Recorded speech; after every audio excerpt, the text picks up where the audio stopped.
If a piece of land holds a century of memory, does a contract have the right to erase it? What happens when legacy collides with legality and the lost sides of forgetting? They say land is just property, measured in acres, fenced by borders, priced by market whims. But I never saw it that way. To me, this ranch was breath and blood, a living archive of everything my family endured, built, lost, and protected. Every stone, every tree, every rusted hinge on the barn door, whispered stories that no ledger could hold. I grew up tracing the grooves in the wooden porch like Braille, reading the past with my fingertips. My grandfather used to say, "Land remembers what people forget," and I believed him, because this place remembered us. It remembered the droughts, the births, the buried dogs, the arguments that split brothers, and the reconciliations that stitched them back together. It remembered the silence after my father died, and the way my mother stood barefoot in the field, staring at nothing. It remembered the laughter that returned, slowly, like spring thaw. So when they came with papers, legal, notarized, stamped, I didn't just see a transaction. I saw an erasure, a bureaucratic ritual designed to sever memory from soil. They called it a transfer of ownership, but what they meant was, we don't care who you were here. And I wondered, how do you fight something that doesn't recognize your existence as valid? How do you argue with a system that only speaks in contracts and compliance? I tried. I showed them photos, deeds, letters, even the old map my great-grandfather drew by hand. They nodded politely, then pointed to a clause that said I had no standing. No standing. As if my feet hadn't stood on this ground every day for 30 years. As if my ancestors hadn't stood here for 100. As if standing meant nothing unless it was backed by a signature. That's when I realized the law doesn't see ghosts. It doesn't see memory. It sees ink. And I was drowning in a world of ink. I started asking myself, what is ownership really? Is it possession or is it protection?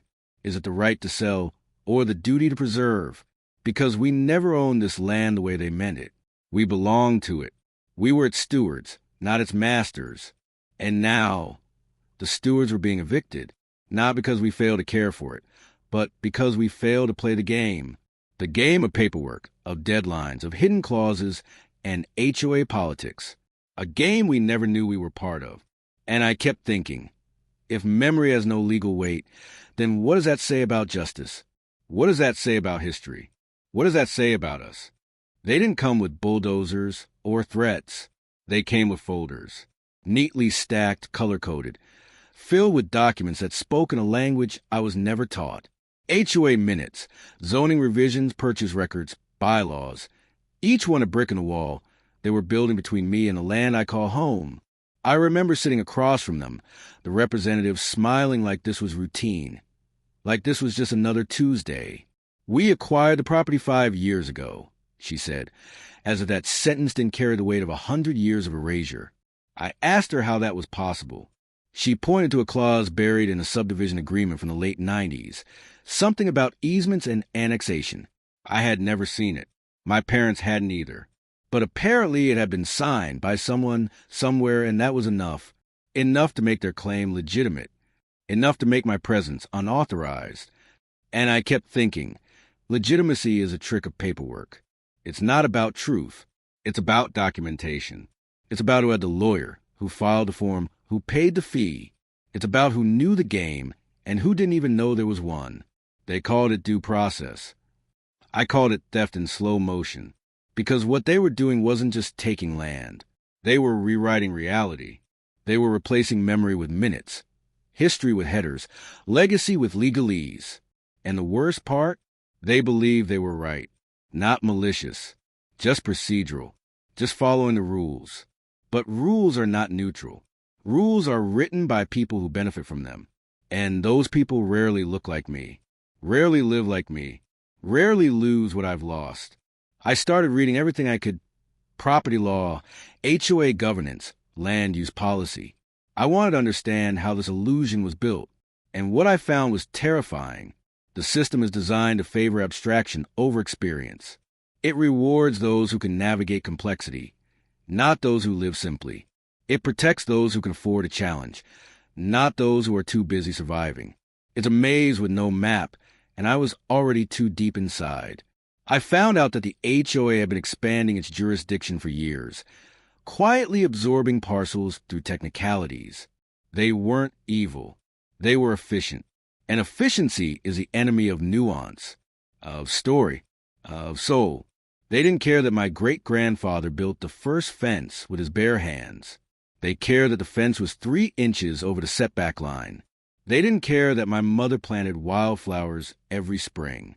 They cared that the flowers weren't on the approved landscaping list. They didn't care that this land was sacred to us. They cared that it wasn't theirs yet. And once it was, everything else became irrelevant. I try to argue from emotion, from history, from ethics. But emotion doesn't hold up in court. History is only valid if it's notarized. Ethics are optional. And I realized bureaucracy is a machine that converts human lives into data points. It doesn't see people. It sees parcels. It sees compliance. It sees profit. And once you're inside it, you either become part of the machinery or you get crushed by it. I was being crushed. Slowly, quietly, legally. And the world called it progress. Silence isn't neutral. It's not passive. It's not peaceful. Silence is a verdict. A slow, suffocating agreement with whatever power happens to be speaking loudest. And in my town, silence was everywhere. When the HOA claimed my land, no one protested. No one rallied. No one even asked questions. They just nodded, shrugged, looked away. Some whispered, "That's terrible," but only when no one else was listening. I walked into the local diner the day after the notice arrived, and the regulars avoided my eyes like I was contagious. Like grief was a disease they didn't want to catch. I wanted someone to say, "This isn't right." I wanted someone to stand beside me. But no one did, because they were afraid, not of violence, not of scandal, but of inconvenience, of confrontation, of being seen as difficult. And I realized silence is a currency of comfort. People will trade justice for quiet. They will trade truth for stability. They will trade you for themselves. I started asking myself, why do we let this happen? Why do we watch injustice unfold like a slow-motion car crash and do nothing? Is it cowardice? Is it fatigue? Or is it something deeper? A belief that resistance is futile? That the system always wins? That speaking up only makes you a target? I saw it in my neighbors' eyes. They weren't cruel. They were resigned. They had seen too many battles lost. Too many families displaced. Too many stories buried under paperwork. And they had learned to survive by staying silent. But survival isn't the same as living. And silence isn't the same as peace. It's a kind of death, a slow erosion of meaning, a surrender of self. I felt it happening to me. I stopped telling people the story. I stopped arguing. I stopped hoping. Because hope felt foolish. And foolishness felt dangerous. I started to wonder, what happens when a community forgets how to fight? What happens when memory becomes a liability? What happens when the only stories we tell are the ones that don't make anyone uncomfortable? We lose something vital, something sacred. We lose the ability to say, "This is wrong." We lose the courage to say, "This is mine." We lose the language of resistance.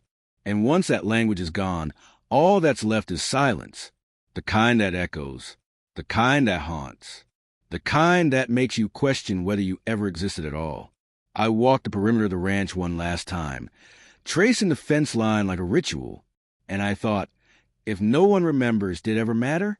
If no one speaks, did it ever happen? If no one fights, is there anything left worth protecting? They called it progress, a new subdivision, a revitalized community, a future built on efficiency, design, and upward mobility. But I looked at the glossy renderings, the cul-de-sacs, the manicured lawns, the identical facades, and saw something else entirely. I saw erasure. I saw the flattening of history into convenience. I saw the land stripped of its story, paved over with promises that weren't meant for people like me. They said it would bring value. But value to whom? To the investors? To the HOA board? To the families who would move in, unaware of what had been lost beneath their foundations?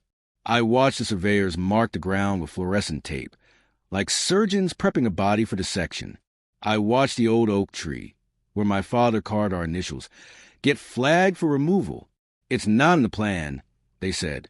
And I thought, when did plans become more sacred than memory? When did blueprints become more powerful than roots? They talked about infrastructure, about connectivity, about modern living. But what they meant was control, uniformity, predictability. They wanted a neighborhood that could be managed, not a community that could evolve. And I realized progress is often a euphemism for displacement. It's a story told by those who benefit from change, not those who are buried by it. They showed me charts, projections, demographic trends. They spoke in numbers, in metrics, in growth curves. But I spoke in names, in moments, in the kind of truth that doesn't fit on a spreadsheet. And they didn't know what to do with that, because the system doesn't reward depth. It rewards speed. It rewards conformity. It rewards the illusion of improvement, even when it comes at the cost of soul. I kept asking, who decides what progress looks like? Who gets to define the future?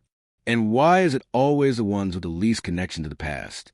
I saw the new families moving in, smiling, excited, unaware, and I didn't blame them. They were sold a dream, but dreams built on displacement are nightmares in disguise. I saw the land change, slowly, relentlessly, the wildflowers replaced by turf, the barn replaced by a clubhouse, the silence replaced by the hum of air conditioners. And I thought, this isn't growth. This is forgetting. This is a kind of forgetting that masquerades as innovation, the kind that says, we're building something better, while quietly bulldozing everything that made it meaningful. I stood at the edge of the property, watching the sun set behind the new development, and I wondered, what happens when progress becomes a weapon? What happens when the future is built on the graves of the past? What happens when the only thing left of your story is a memory no one wants to hear? I didn't learn resistance from books. I learned it from callous hands, from quiet defiance, from stories whispered over firelight when the world outside was too loud to bear. My ancestors didn't speak in slogans. They spoke in survival, in endurance, in the kind of strength that doesn't need to announce itself, because it's already written into the land. My great-grandmother once stood in front of a railroad surveyor and said, "You'll have to move me before you move that line." She wasn't armed. She wasn't loud. But she was immovable. And they moved the line. That story became legend in our family. Not because it changed the world, but because it reminded us that we could. That resistance wasn't about winning. It was about refusing to disappear. I thought about her when the HOA sent their final notice. I thought about her when the lawyer told me I had no legal claim. I thought about her when I stood alone at the town meeting, my voice shaking, my hands clenched. And I realized resistance is inherited, not genetically, spiritually, philosophically. It's passed down in the way we walk, the way we speak, the way we refuse to be erased. My father used to say, "We don't own this land, we belong to it." And belonging is a kind of resistance, because it means you're rooted. It means you're not easily moved. It means you carry something deeper than title or deed. I started digging through old boxes, looking for anything that could prove our connection. Photos, letters, journals. I found a note my grandfather wrote to my father. Protect what matters, even when they say it doesn't. That sentence hit me like thunder, because that's what this fight was about. Not legality, not property, but meaning, but memory, but the refusal to let someone else define what matters. I began to see the land not just as a place, but as a battleground, not of violence, but of values, of stories, of soul. And I knew, if I didn't resist, those stories would die with me. They would be paved over, landscaped, forgotten, and the next generation would never know what was lost. So I started speaking, loudly, publicly. I wrote op-eds. I gave interviews. I told the story again and again, even when people stopped listening, because resistance isn't about audience. It's about truth. It's about standing ground, even when the ground is slipping away. I planted wildflowers where they said I couldn't. I rebuilt the fence they tore down. I held ceremonies on the land, honoring the ancestors who had walked it before me. And every act felt like a prayer, a protest, a promise that I would not go quietly, that I would not let their paperwork bury my past, that I would carry the inheritance of resistance until my last breath, because some things are worth losing for. Some things are worth fighting for. And this land, this memory, this story is one of them. Erasure doesn't happen by accident. It's engineered. It's built into the scaffolding of the systems we live under. Quietly, efficiently, invisibly, the HOA didn't need to know my name to remove me. They didn't need to understand my story, my lineage, my grief. They only needed a process, a form, a clause, a mechanism designed to overwrite human complexity with administrative simplicity. And that's what they did. They erased me with a paragraph. They erased my family with a vote. They erased a century of belonging with a line item in a meeting agenda. And no one blinked, because the system was working exactly as intended. I started tracing the architecture of that erasure, how it was built, how it was maintained, how it was justified. And what I found was chilling. Every layer of bureaucracy was designed to favor the abstract over the embodied, the documented over the remembered, the compliant over the connected. It wasn't just about land. It was about who gets to be seen, who gets to be heard, who gets to matter. And the answer was clear. Not us. Not the ones who live quietly. Not the ones who inherit memory instead of money. Not the ones who speak in stories instead of statutes. The system didn't forget us. It was never built to include us. We were ghosts in its machinery, visible only when we interfered with its function.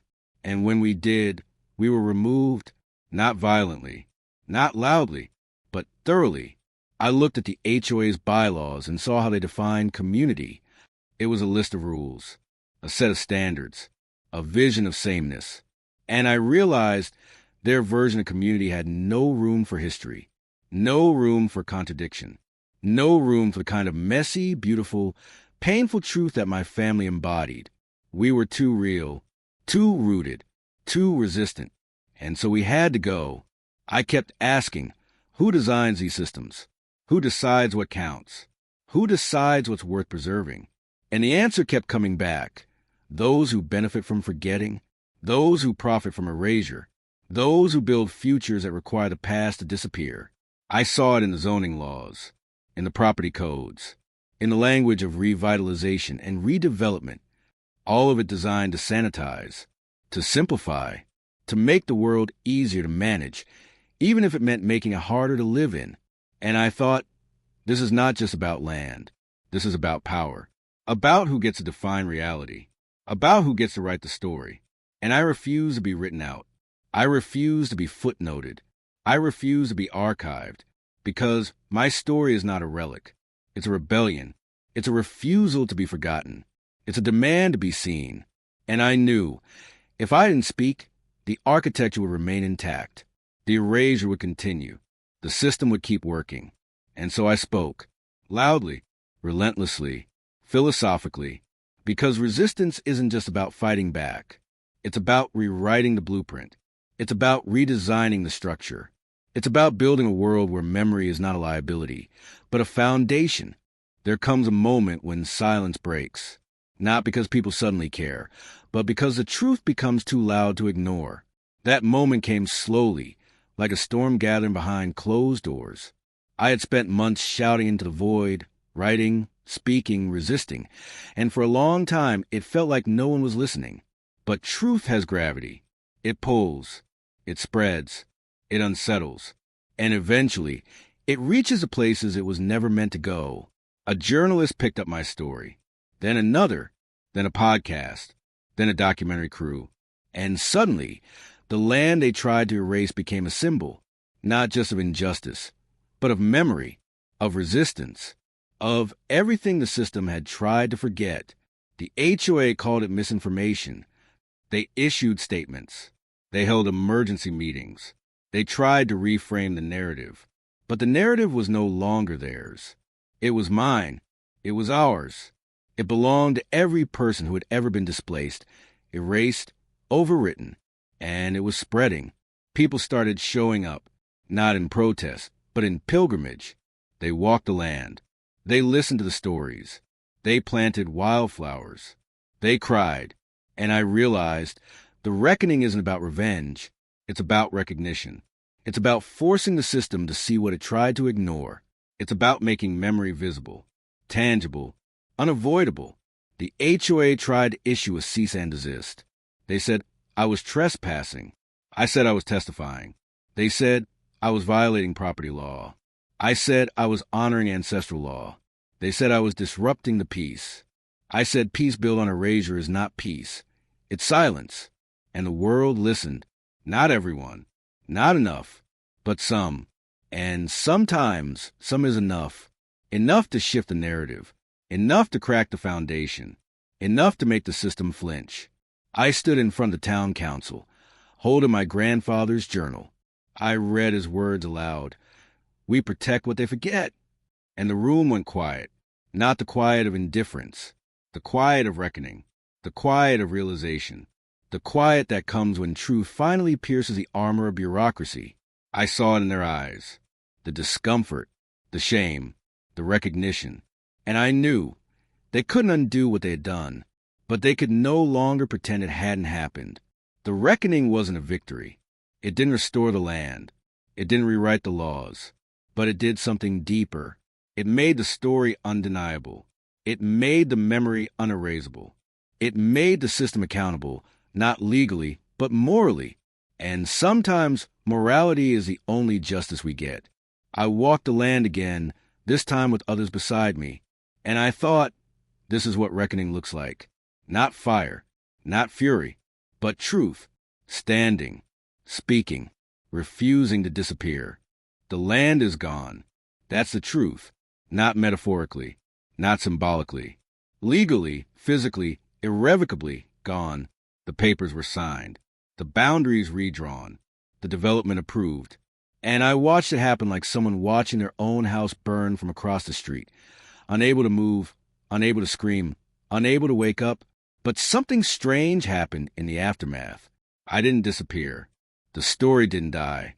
The memory didn't collapse under the weight of concrete and HOA bylaws. It grew. It spread. It became something larger than the land itself. Because stories are stubborn. They survive exile. They survive silence. They survive systems designed to forget them. I started hearing from people across the country, strangers who had lost their homes, their histories, their places. They told me their stories. They told me they felt seen. And I realized the aftermath isn't just grief. It's connection. It's the moment when personal pain becomes collective memory, when the wound becomes a bridge. I walk through the new development sometimes, not out of masochism, out of ritual, out of defiance, out of love. I walk past the identical houses, the manicured lawns, the playground built where our barn used to stand. And I remember the smell of hay, the sound of my father's boots, the way the wind moved through the wildflowers. And I speak those memories aloud, not for them, for me, for us, for the ones who came before, for the ones who will come after, because memory is a form of resistance, and storytelling is a form of survival. I started teaching workshops. I started writing essays. I started building a digital archive, not of facts, but of feelings, of truths that don't fit into legal frameworks, of histories that refuse to be footnoted. And I realized the land was never the final chapter. It was the prologue, the beginning of a story that would outlive its soil. I carry that story now, in my voice, in my steps, in the way I look at every piece of land and ask, who did this belong to before? I carry it in the way I challenge systems, in the way I honor silence without becoming it, in the way I refuse to let grief become erasure. The aftermath is not clean. It's not resolved. It's not triumphant, but it's real. It's alive. It's mine. And that, in the end, is enough, because they took the land, but they couldn't take the story, and the story is still speaking.